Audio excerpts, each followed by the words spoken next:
अस्सलाम वालेकुम everyone. I hope कि आप लोग जहां कहीं भी होंगे खैर खैरियत से होंगे।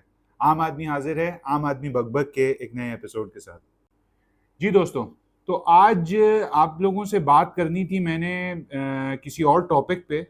बट ये क्योंकि जिस टॉपिक पे आज मैं आपसे बात करने के लिए जा रहा हूँ, ये टॉपिक पिछले कई दिनों से मैंने सोचा हुआ था कि आप लोगों से बात करूंगा। बट डिले पे डिले होता चला जा रहा था, कभी किसी वजह से कभी किसी वजह से। तो आज मैंने मुनासिब ये समझा कि पहले इस टॉपिक पे बात कर ली जाए।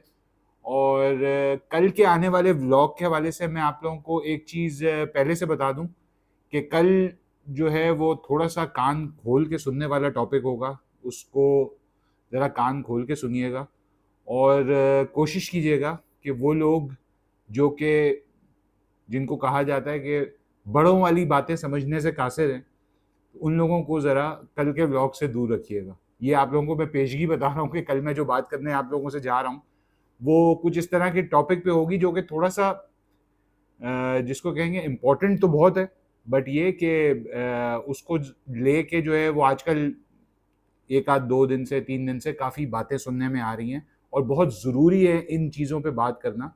तो कल के लिए थोड़ा-सा तैयार रहिएगा। तो आज जिस टॉपिक पे मैंने आप लोगों से बात करनी है वो पहले तो एक वाक़या मैं आप लोगों के साथ ज़रूर शेयर करना चाहूँगा, जो कि वाक़या आप लोग आजकल सुन भी बहुत ज़्यादा रहे होंगे।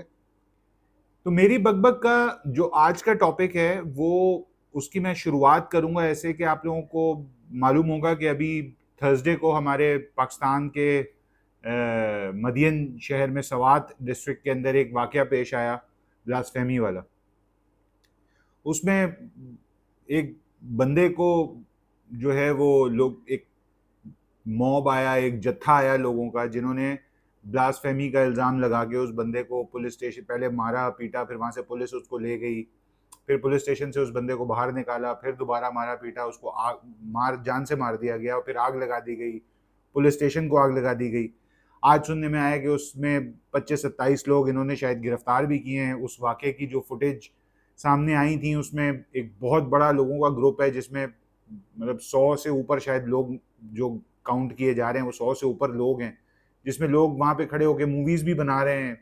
और कोई उनको किसी किस्म का शर्म शर्म और कोई किसी किस्म की उनको हया नहीं आ रही कि वो क्या कर रहे हैं, किस इंसान के साथ ये कर रहे हैं, उस इंसान का बैकग्राउंड क्या है, बगैर जाने बगैर सोचे अगर सैकड़ों की तादाद में लोग आके एक बंदे को मारना शुरू करेंगे, तो पहले तो ये जानना बड़ा ज़रूरी है ना कि वो चीज़ जिस पे उसको बंदे को मारा जा रहा है वो आइदर उसने किया भी है या नहीं किया है। उस बंदे का ताल्लुक किस चीज़ से है, किस बात को बेस बना के ये सारी कहानी गढ़ी जा रही है, कोई दुश्मनी तो नहीं निकाली जा रही। हमारे मुल्क में इस तरह के वाक़यात पहले शायद साल में 1 आध दफ़ा होते थे, अब महीने में 1-2 दफ़ा होने लगे हैं। तादाद दिन-ब-दिन बढ़ती चली जा रही है। शायद कुछ शहरों में अभी हम महफूज़ हैं, कुछ शहरों में अभी तक इस तरह के वाक़यात नहीं हुए हैं, लेकिन ज़रूरी नहीं कि जहाँ हुए नहीं वहाँ ऐसे वाक़यात हो नहीं सकते, क्योंकि इनकी तादाद जिस तरीके से बढ़ती चली जा रही है, तो कोई भी बंदा कहीं पे भी ज़ाहिर-सी बात है कि इस तरह के वाक़यात होते हुए टाइम नहीं लगेगा और बता के नहीं होंगे कभी भी। तो ये एक वाक़या हुआ, उसके बाद दूसरी तरफ फिर सोचने पे मैं ये मजबूर हुआ कि यार, एक साइड पे हमारी जो गवर्नमेंट है वो प्रमोट करती है टूरिज़्म को, और ये सारे इलाके वो हैं जो टूरिज़्म के हवाले से काफ़ी जाने-पहचाने जाते हैं। टूरिज़्म को प्रमोट किया जा रहा है और कहा जा रहा है लोगों को कि जी आप जाएँ, आप घूमें, आप सैर-व-तफ़रीह के मकामात पे जाएँ। तो ये सारे जिस तरीके से टूरिज़्म को प्रमोट किया जा रहा है, तो इस तरह के वाक़यात होने के बाद क्या टूरिज़्म इन सारे इलाकों में पनप सकेगा? तो जिस तरीके का ये वाक़या हुआ, उसके बाद टूरिज़्म को प्रमोट करना गवर्नमेंट का, आई थिंक कि वो चीज़ें समझ में ना आने वाली हैं। लेकिन मैं ये सारा वाक़या आप लोगों को जो बताने का मकसद था, वो ये नहीं था कि टूरिज़्म पे मैं कोई प्रोग्राम करने जा रहा हूँ या कुछ। आज की बकबक जो है वो टूरिज़्म पे होगी। आज की बकबक का जो मेन हमारा पॉइंट है वो ये है कि ब्रेन ड्रेन सिचुएशन जो पाकिस्तान के अंदर बनी हुई है, बनी हुई तो बहुत ज़्यादा टाइम से है, बहुत अरसे से पाकिस्तान से लोग जो हैं वो जाना शुरू कर दिया है लोगों ने बाहर, बहुत अरसे से। और इसमें बड़ी तादाद जो है वो डॉक्टर्स और इंजीनियर्स की पहले हुआ करती थी। लेकिन क्योंकि अब जिस तरीके के हालात से पाकिस्तान गुज़र रहा है, तो मैं नहीं समझता कि यहाँ पे काम करने वाला कोई भी बंदा या वो बंदा जो अपना करियर, अपनी जॉब या अपना बिजनेस शुरू करने के लिए जा रहा है, तो उसके जहन में सबसे पहले ये ख्याल आए कि यार पाकिस्तान में बिजनेस करना भी चाहिए या नहीं करना चाहिए। हम बाहर के लोगों को अट्रैक्ट करके पाकिस्तान लेके आ रहे हैं और हमारी कोशिश है कि इन्वेस्टमेंट्स बाहर से आ जाएं। तो इस तरीके का जब सिनेरियो मुल्क के अंदर होगा, इस तरीके की लॉ एंड ऑर्डर की सिचुएशन मुल्क के अंदर होगी, तो सबसे पहली तो बात यही आएगी कि जब हम अपने लोगों को अपने मुल्क के अंदर नहीं रोक पा रहे, एक ब्रेन ड्रेन की जो सिचुएशन है जो बहुत अरसे से पाकिस्तान में थी, लेकिन अब पिछले कई सालों में, पिछले 2 से 3 सालों में जो है उसके अंदर बहुत ज़्यादा इजाफा हो गया। एक अंदाजे के मुताबिक 2022 में पाकिस्तान से तकरीबन 8.5 लाख स्किल्ड लेबर पाकिस्तान छोड़ के बाहर गए, जिनमें जाने वालों की बड़ी तादाद गल्फ कंट्रीज या फिर यूरोपियन कंट्रीज की तरफ गई। 2023 में भी ये नंबर्स जो है वो 8-8.5 लाख के दरमियान रहा, और अभी 2024 के अंदर आधा साल अभी गुजरा है, जून अभी एंड होने को आ रहा है, तो अभी तक ये फिगर जो है तकरीबन 6.5 लाख पे पहुंच चुका है। तो इतना बड़ा नंबर जब स्किल्ड लेबर का किसी मुल्क से बाहर जा रहा होता है, तो उसके बाद सिचुएशन क्या नज़र आ रही होती है, क्योंकि हम हर फोरम पे हर जगह खड़े होके ये चीज़ ऐलान करते हैं कि जी हमारे मुल्क में इतने % यूथ है और हम बहुत लकी हैं इस मामले में कि हमारे मुल्क के अंदर एक बहुत बहुत बड़ा नंबर जो है वो यूथ का है। तो जब ये यूथ पाकिस्तान से बाहर जाना शुरू हो रही, जो कि मैंने आपके साथ पिछले 2-2.5 साल के जो नंबर्स हैं वो शेयर किए हैं, इतनी बड़ी तादाद में जब ये यूथ पाकिस्तान से बाहर जाना शुरू हो रही है, जो कि जिसकी वजह सिर्फ अब ये नहीं है, पहले तो चलो ये बात होती थी कि मेडिकल प्रोफेशन के लोग जाते थे जिनकी पढ़ाई भी बाहर होती थी, फिर वो अपना करियर भी बाहर परसू करते थे। इंजीनियरिंग के शोबे से लोग रिलेटेड जाते थे बाहर, जो पढ़ाई भी बाहर करते थे, फिर करियर भी बाहर ही उनका होता था। लेकिन अब सिचुएशन कुछ डिफरेंट है। अब सिचुएशन ये है कि ये लॉ एंड ऑर्डर की सिचुएशन, रुपी डीवैल्यूएशन, इकोनॉमी के हालात, ये सारी चीज़ें, इंफ्रास्ट्रक्चर की एक सिचुएशन, और फिर मतलब लोगों के दिल में ये चीज़ बैठ जाना, दिमाग में ये चीज़ का आ जाना कि यार हम बाहर जाके कमाएंगे तो आज जो है वो रुपया, अगर वो यूएई की तरफ जा रहे हैं तो आज 80 रुपए के करीब एक दिरहम है। तो ये चीज़ें जब करेंसी की वैल्यू आपको पता चल रहा होता है कि डिक्लाइन हो रही है रोज़ बरोज़, तो फिर ऑब्वियसली आपके दिमाग में ये चीज़ें आती हैं, जो कि बिल्कुल गलत नहीं है, बहुत बिल्कुल नॉर्मल सी बात है। लेकिन ये सारी सिचुएशन पाकिस्तान में जो हो रही है उसको रोकने के लिए क्या किया जा रहा है? क्या आज से 2 साल के बाद हम जिस चीज़ को सीना पीट-पीट के चिल्लाते थे हर फोरम पे, आज से 2 साल के बाद हम वो बोलने के काबिल भी नहीं रहेंगे? हमारे मुल्क से जो यूथ है वो बहुत तेज़ी से नंबर्स जो हैं वो नज़र आ रहे हैं कि बाहर लोग जाना चाह रहे हैं। और सिर्फ इसमें यूथ ही नहीं है, इसमें वो लोग भी हैं जो कि प्रोफेशनली हाईली स्किल्ड हैं और काफ़ी अरसे से पाकिस्तान में अपना करियर लेके चल रहे थे, लेकिन अब किसी सूरत भी पाकिस्तान में बैठने को तैयार नहीं हैं। एक और चीज़ जो हमारे यहाँ बड़ी तेज़ी से डेवलप होती जा रही है, जिसमें नौकरी पेशा और कारोबारी हज़रात सब शामिल हैं, वो एक ऐसा लोगों का दिमाग है जो बनता चला जा रहा है कि भाई जिसके लिए जो भी अपॉर्चुनिटी बनती है बाहर निकलने की, तो निकल जाओ। ये नौकरी करने वाले भी बात कर रहे हैं, कारोबार करने वाले भी ऐसी कोई बात कर रहे हैं कि उनके पास भी अगर कोई ऐसी अपॉर्चुनिटी हो कि वो अपनी किसी तरीके से अपनी इन्वेस्टमेंट को पाकिस्तान से बाहर किसी सेफ जगह पे इन्वेस्ट कर सकें या अपने बिजनेस को मूव कर सकें, तो वो भी इस बात की कोशिश करते हैं। अगर पॉसिबल नहीं है बिजनेस को मूव करना, तो एटलीस्ट अपने बच्चों के लिए तो वो ये सोच ही रहे हैं कि यार ये बच्चों का मुस्तकबिल पाकिस्तान में कुछ नहीं है। हर बंदे की ये सोच डेवलप होती चली जा रही है कि यार पाकिस्तान में कोई फ्यूचर नहीं है। यहाँ पे मेरा एक सवाल है कि पाकिस्तान में आज भी बहुत सारे ऐसे लोग हैं जो काम कर रहे हैं और जो पाकिस्तान से बाहर नहीं जाना चाहते। ठीक है, एक बहुत बड़ा नंबर ऐसे लोगों का आज हमें नज़र आता है जो कि ये बातें करते हैं कि यार कोई भी अपॉर्चुनिटी आपके पास बने, भले वो थोड़ी लो लेवल की भी बने, आप यहाँ से चले जाओ ताकि आप अपना एक लाइफस्टाइल मेंटेन कर सको, एक पीस और सिक्योरिटी के साथ रह सको। जाने वाले के पास 10,000 रीज़न हो सकते हैं, लेकिन रहने वाले के पास सिर्फ एक यही रीज़न काफ़ी है कि यार मेरा ताल्लुक़ इस मुल्क से है और मैं इस मुल्क में ही रहूँगा। क्या हमारे घर के अंदर अगर कभी कोई मसला होता है तो हम उस मसले को हल करने की कोशिश करते हैं या घर छोड़ के चले जाते हैं?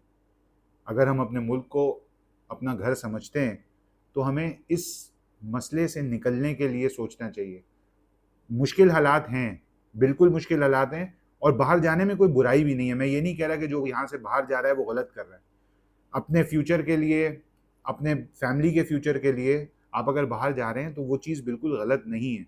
लेकिन इस बात को बेस बनाना कि यार पाकिस्तान में बिजली के मसले हैं, पाकिस्तान में इंफ्रास्ट्रक्चर का प्रॉब्लम है, लॉ एंड ऑर्डर की सिचुएशन है। यार लॉ एंड ऑर्डर की सिचुएशन आज, मेरी उम्र 45 साल हो गई, मैंने जब से आंख खोली है लॉ एंड ऑर्डर की सिचुएशन पाकिस्तान में है। हर टाइम थी, किसी ना किसी इलाके में एनी टाइम रहती थी।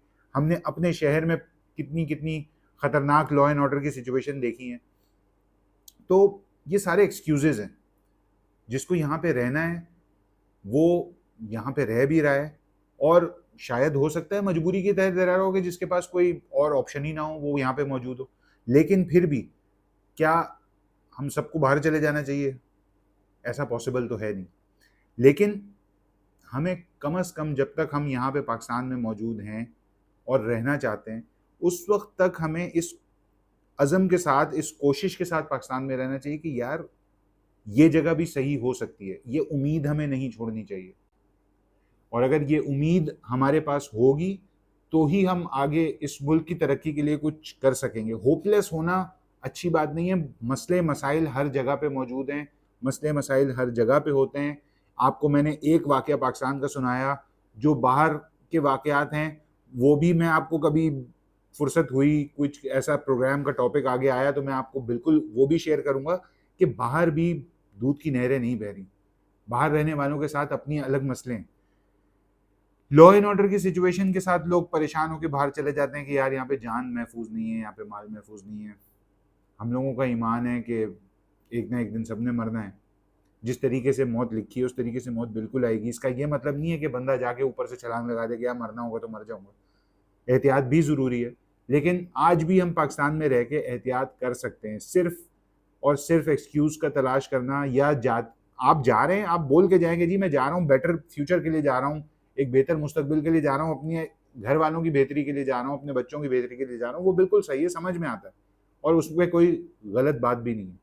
लेकिन यहाँ रहना, उसमें भी कोई गलत बात नहीं है। इस चीज़ को ओन करें, इस मुल्क को ओन करें, क्योंकि हम जो कुछ भी हैं हम बने तो यहीं से हैं ना। हम जहाँ तक भी पहुँचे हैं आज, जिस मकाम पे भी खड़े हैं, हम यहाँ से ही बिल्कुल ज़ीरो से स्टार्ट करके हम इस मकाम पे पहुँचे हैं जिस मकाम पे भी हम आज हैं। उस चीज़ को ओन करें। बाहर जाना है जाएँ, नहीं जाना है नहीं जाएँ, वो आपकी मर्ज़ी है, और ना जाने वाला बुरा, ना रहने वाला बुरा। तो एक्सक्यूज़ ना तलाश करें प्लीज़।